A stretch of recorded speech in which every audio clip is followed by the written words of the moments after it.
Откриването на една изложба, която се състоя вчера в Галерията за модерно изкуство. С особен перформанс група млади художници изрисуваха един от най-желаните автомобили в света.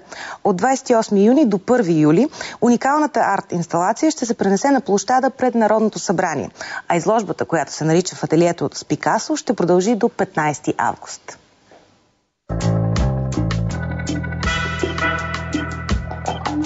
Решихме да използваме един от най-нашумелите автомобили в момента, символ на дизайн, да направим нещо като колаборация между автомобилния дизайн и арт-проектите.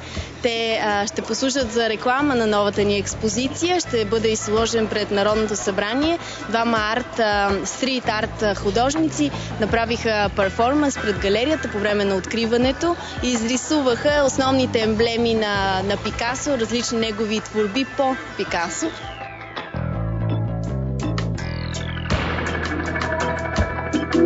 Това е поредната изненада за летния сезон, която Галерията за модерно изкуство предлага на своите зрители. Това ще бъде изложба, наречена в ателието с Пабло Пикасо. Името е инспирирано от два серии творби и литографии, които ще бъдат изложени през този период до 15 август. Единият се нарича Калифорнийски сборник, а другия се нарича В ателието с Пикасо.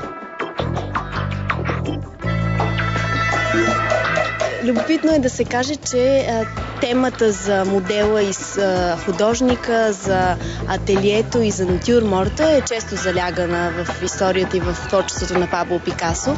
И той работи, съсредоточавайки се в тази тема, между 1921 до 1957 година и разработва сюжета.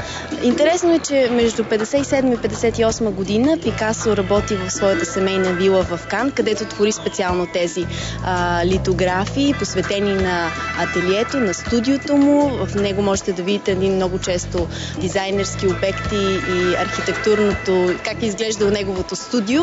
Любопитно е да се каже, че сборника предлага и творби с две лица, тъй като Пикасо изрисувал скицника първоначално от лявата страна, след като свършва целият скицник, той го обръща и има случаи, в които творби имат две.